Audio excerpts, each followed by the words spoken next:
Law of segregation, word है segregation.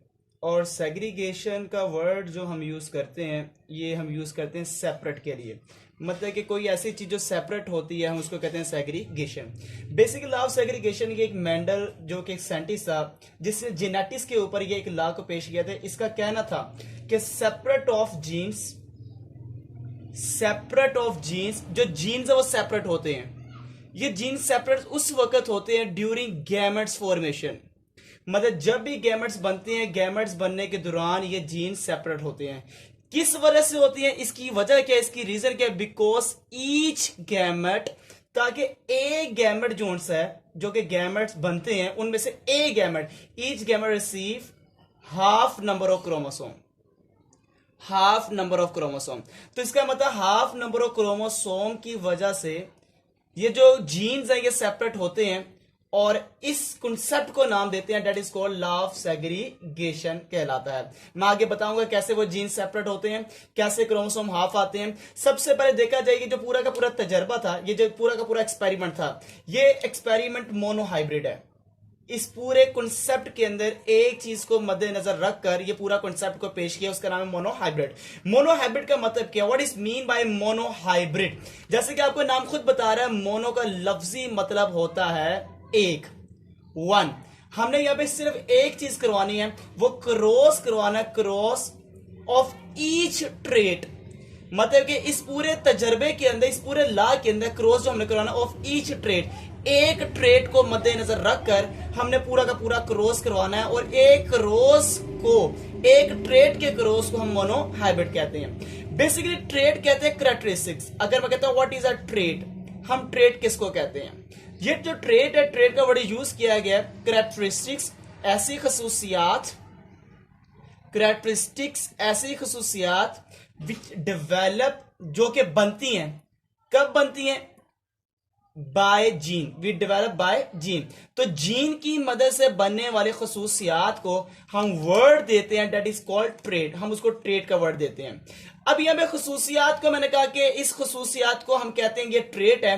मगर मैंने ये भी बताया कि एक ट्रेट के क्रॉस को हम नाम देंगे मोनोहाइब्रिड क्रॉस। तो वो एक ट्रेट कौन सा, वो एक खसूसियात कौन सी है? मेंडल ने जो एक खसूसियात के ऊपर तजर्बा किया था, उस एक खसूसियत का नाम है शेप। इसने मटर के दानों के शेप के ऊपर तजर्बा किया। एक जो शेप थी वो थी राउंड, और एक जो दूसरी शेप है वो है रिंकल।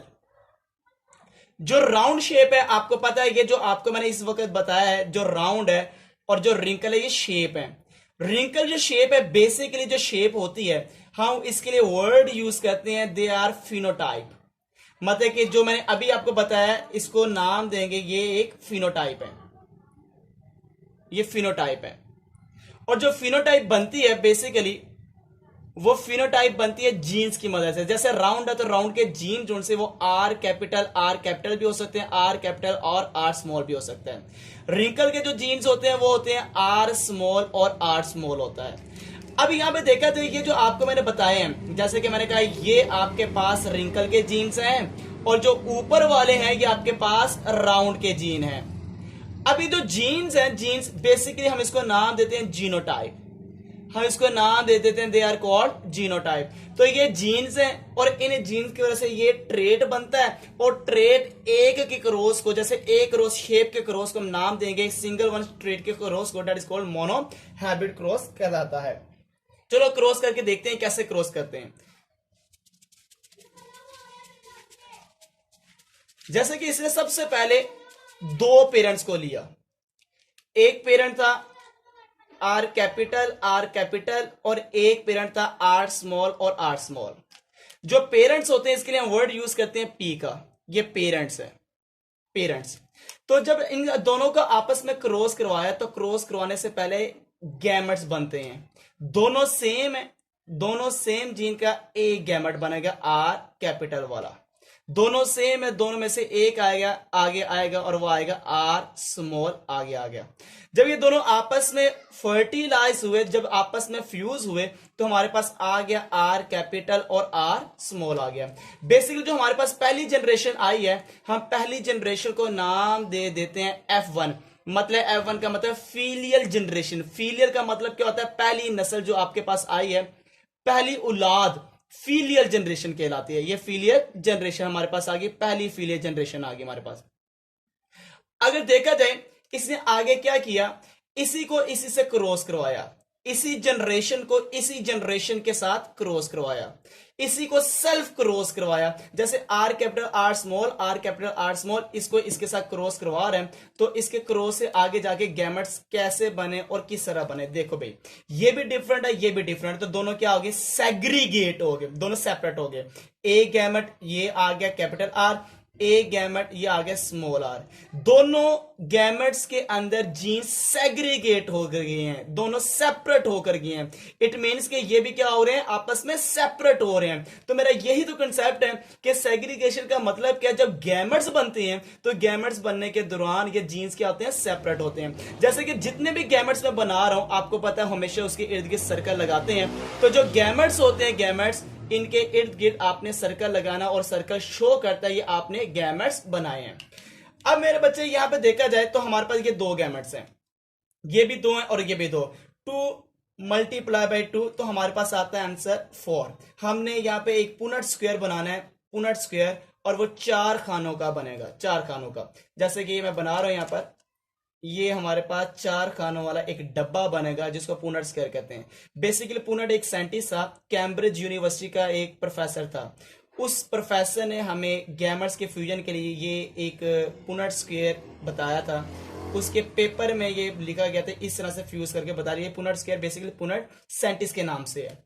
ये दो गैमेट्स इधर लिख लो, आर कैपिटल आर स्मॉल, ये दो गैमेट्स ऊपर लिख लो, दोनों सेम जहां मर्जी लिख सकते हो। तो आपके पास क्या आ गया, इसको मिलाने से आर कैपिटल और आर कैपिटल आ गया, इसको मिलाने से क्या आ गया, आर कैपिटल आर स्मॉल आ गया। इसको इससे मिलाने से पहले हम कैपिटल लिखेंगे, आर कैपिटल, फिर आर स्मॉल आ गया। इसको इससे मिलाने से आर स्मॉल और आर स्मॉल आ गया। हमारे पास देखा जाए तो डोमिनेंट रिसेसिव के लिहाज से यहां पर एक डोमिनेंट नहीं, 2 डोमिनेंट है, तो इसका मतलब ये क्या होगा, हमारे पास राउंड है, ये हमारे पास राउंड होगा। ये हमारे पास एक कैपिटल एक स्मॉल है, इसका मतलब एक डोमिनेंट मौजूद है, तो डोमिनेंट जाहिर होगा, ये हमारे पास राउंड है। यहां पर भी एक कैपिटल है, तो ये भी क्या होगा, राउंड होगा। ये हमारे पास दोनों छोटे हैं, तो ये क्या होगा, रिंकल होगा। तो हमारे पास जो रेशो आती है, रेशो, अगर देखा जाए रेशो, तो हमारे पास जो रेशियो है इस जीन्स के लिहाज से, जीन्स के लिहाज से, तो हमारे पास रेशियो आती है 1:2:1। ये रेशियो जो मैंने बताई है जीनोटाइप की बताई है, जीनोटाइप के लिहाज से ये हमारे पास रेशियो आ गई कि एक हमारे पास कैपिटल कैपिटल आर वाला है, 2 हमारे पास आर कैपिटल आर स्मॉल वाला है, और एक हमारे पास आर स्मॉल और आर स्मॉल वाला है। अगर मैं रेशियो बताता हूं फिनोटाइप की, फिनोटाइप की, तो हमारे पास रेशियो क्या आती है, हमारे पास 3 राउंड है, तो हमारे पास 3 राउंड आ गया और एक क्या आ गया, रिंकल आ गया। तो ये पूरा जो रेशियो हमारे पास लॉ ऑफ सेग्रीगेशन निकलती है वो है 3:1, जो कि हमारे पास किसकी है, फिनोटाइप की। और जो हमारे पास जीनोटाइप की आई है वो हमारे पास 1:2:1 आ चुकी है।